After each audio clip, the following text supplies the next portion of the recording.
the way that Putin does, except that's who Trump is modeling himself. Well, first, I think you really don't like him. You know, that is absolutely true. But I really, not only do I not like him, I don't like him because of what he's doing to the United States and the world.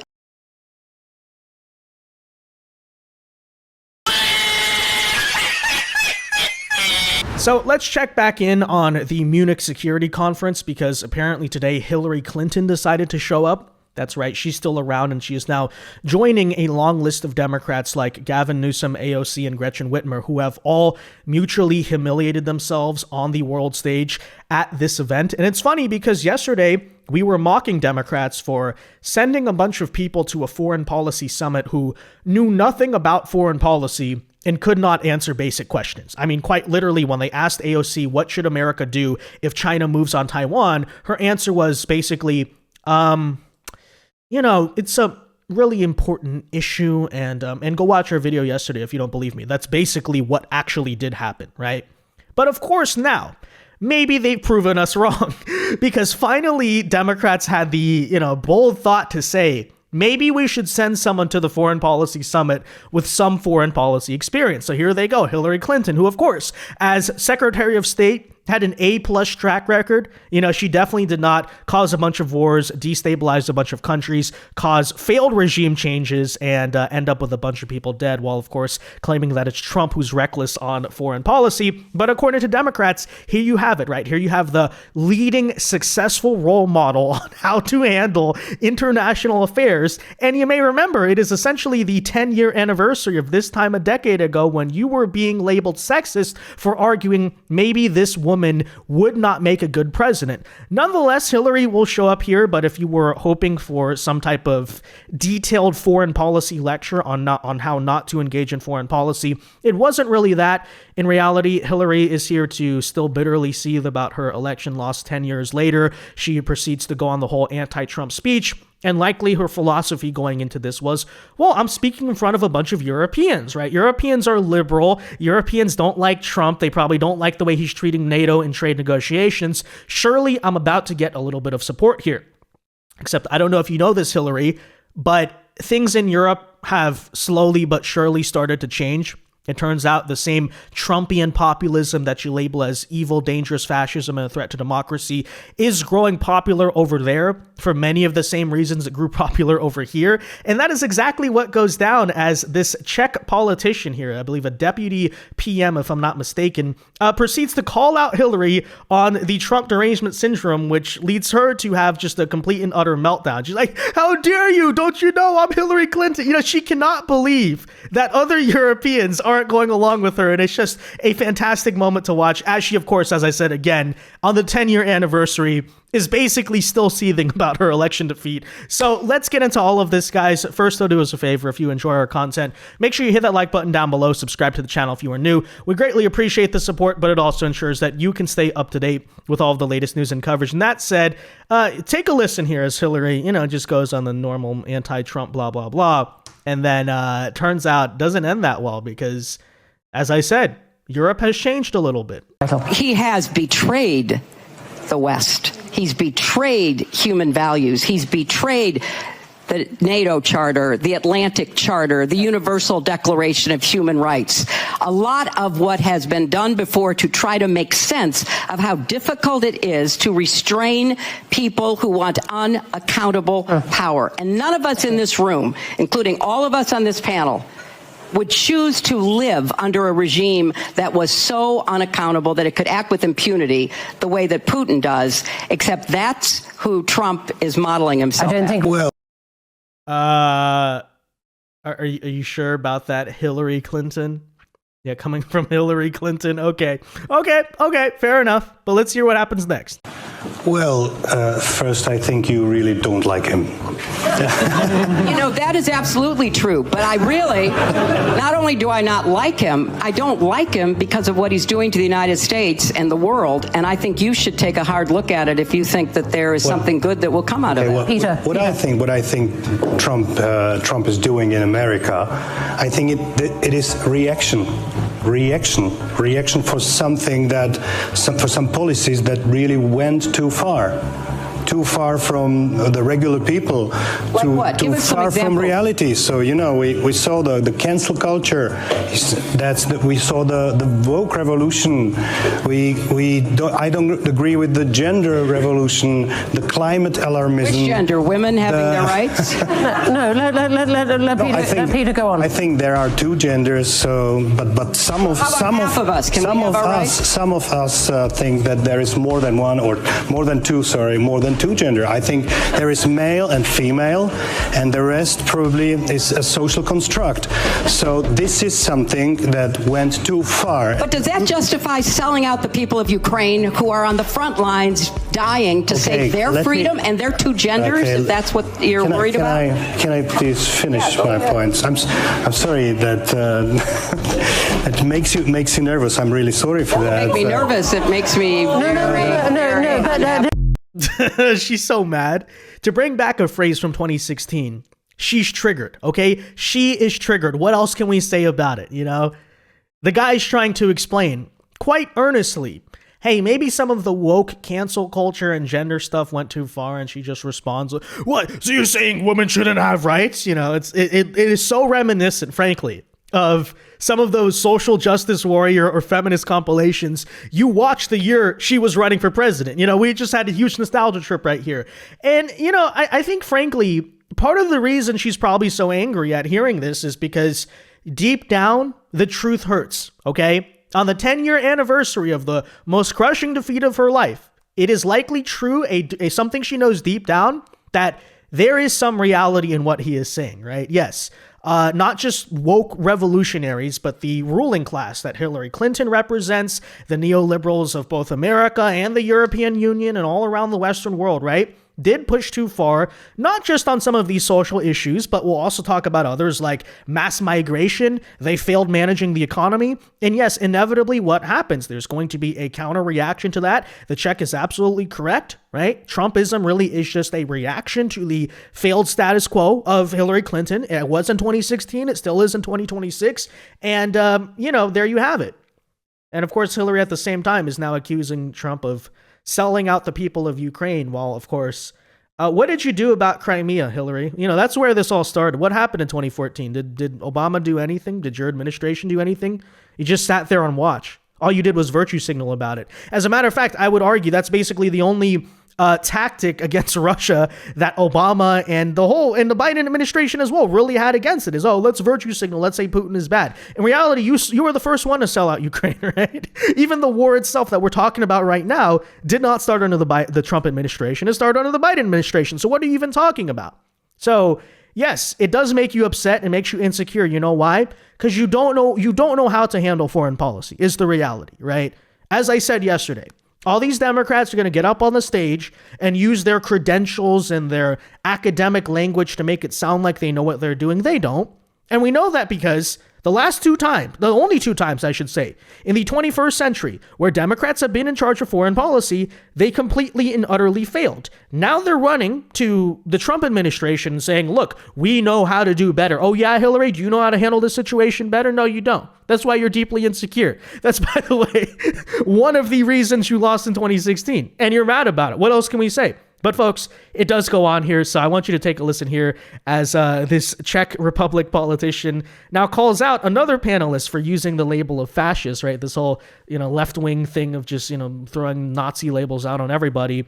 And it caused another argument, but you can sit here and watch the Hillary reaction as well, all right? Because her face is priceless. Take a listen. I don't think she was expecting this, right? I think she's so used to probably the foreign policy summits back when she was Secretary of State, where everyone just goes around and rubs elbows and talks about liberal diplomacy or some garbage, and there's nothing actually gets said, nothing actually gets debated. So frankly, I would argue she's probably in shock right now, right? She never got this, some European politicians calling her out to her face. But Hillary, what can we say? The world's changed a lot in 10 years, and it's not in your favor. Just the truth.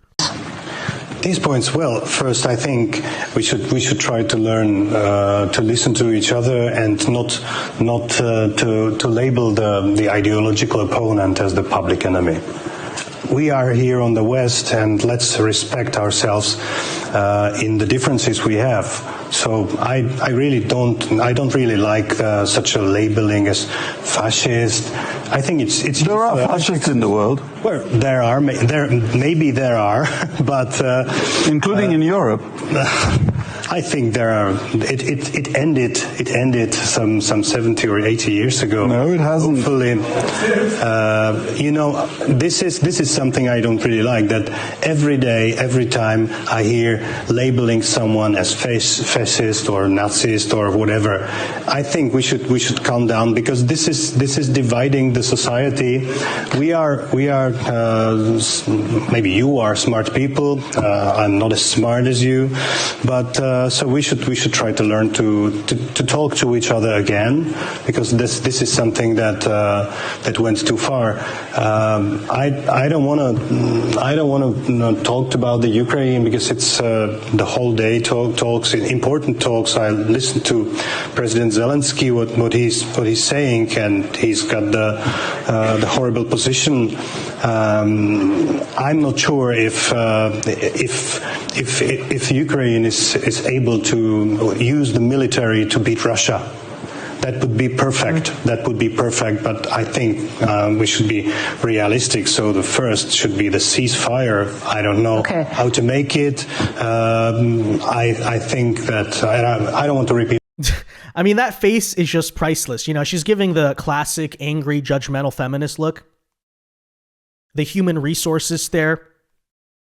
It's an expression that's been used for decades to try to get men to shut up when they're telling the truth. Except in this case, Hillary, it's not going to happen. And I really do have to ask, which of his statements do you think was actually more offensive to Hillary Clinton? Was it him saying we shouldn't call everybody a fascist? Or was it him saying we should engage in a realistic foreign policy? I mean, seriously, which one?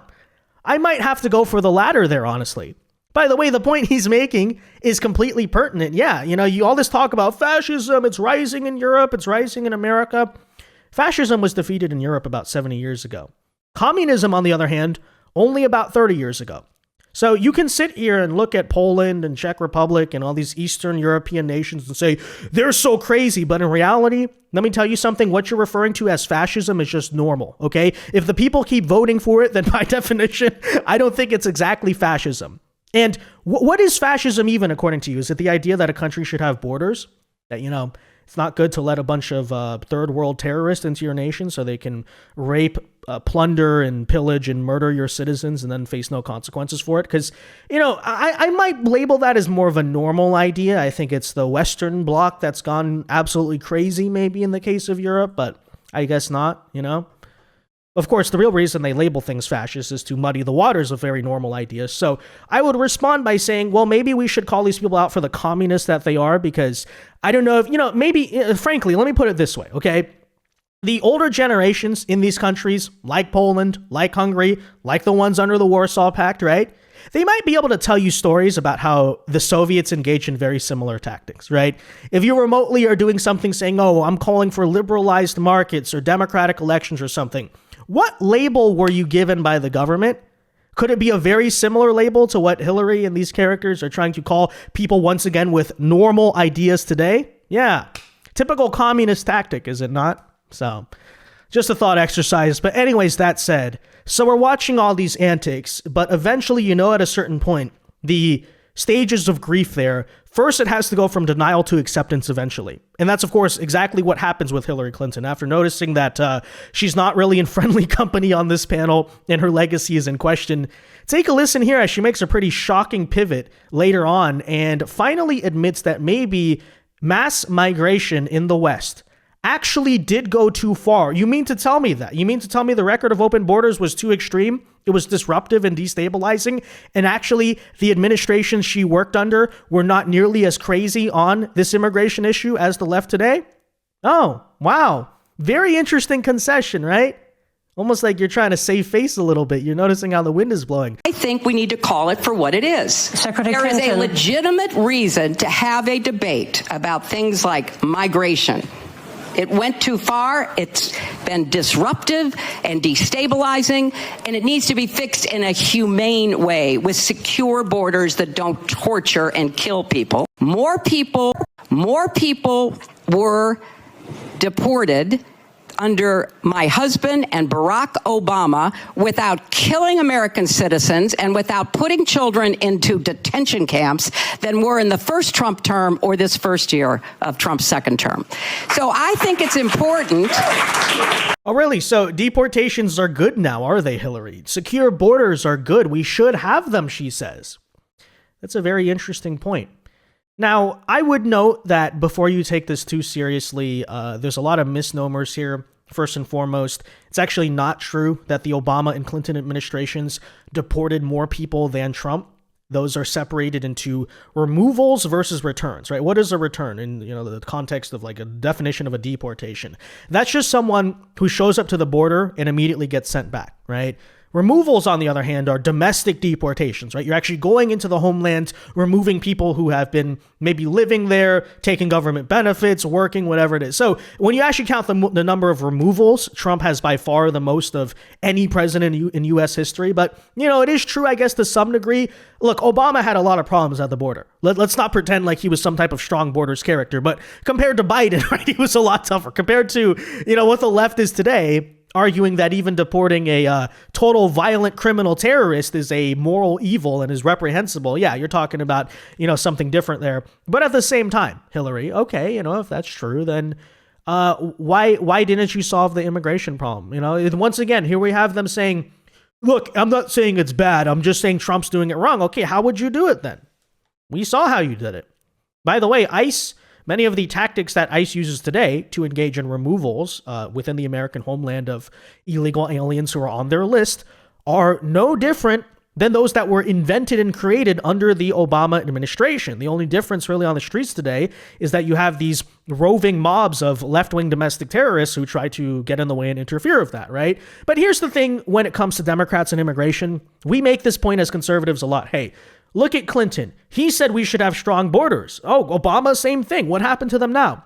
Here's the thing is that they were always all talk on this issue, right? That's what it's really about. That's all these people have is words. So you can get up there, right? After Democrats opened the border and flooded this country with millions of illegals and now suddenly say, I think we should have strong borders. Maybe it went too far, but this doesn't mean anything, right?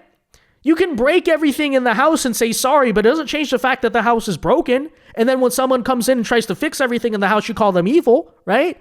So that's at the same time, right? You notice Democrats maybe realize, okay, we push too hard on the immigration issue. Let's sound more reasonable. Let's sound sane. Let's actually sound like the rational alternative to the radical Trump administration. But these people are gaslighting. They're completely full of crap. The reality is the next time they get into power, they're immediately going to open the borders again, and they're not going to try to deport anyone, including the violent criminal illegal aliens. We know that because the best predictor of future behavior is past behavior. We look at people's track records for a reason. And that's always what happens, by the way. Even Joe Biden, he may have criticized the wall and all these things, but did he openly campaign in 2020 on just completely opening the border to tens of millions of people? No, he didn't, right? He didn't want to say that publicly because people would think that's crazy. Same with Obama, who, despite the fact that he did really kind of cause maybe the precursor to the Biden migration crisis. People seem to forget that he did. But hey, he did get up there publicly and make these speeches saying, look, maybe we should be more strong on immigration. He actually criticized the Bush administration for being too soft on the border back in 2008. But as I said again, their words mean nothing because all they know how to do is talk, right? They don't actually solve any of these problems whenever they're in power. Hillary Clinton, she's going to talk now about Russia, Ukraine this, Ukraine that. Do they still steal the election according to you, Hillary? But in reality, right, when she was in power, what did she do about Russia? Did she stop Russia from taking Crimea? Did Joe Biden stop Russia from starting the war in Ukraine and invading the eastern part of the country? Absolutely not, right? Because these people are completely full of crap. But anyways, there you have it, guys. That said, let me know your thoughts on this in the comment section down below. Be sure to leave a like on this video, subscribe to the channel if you are new, and until next time, God bless and peace.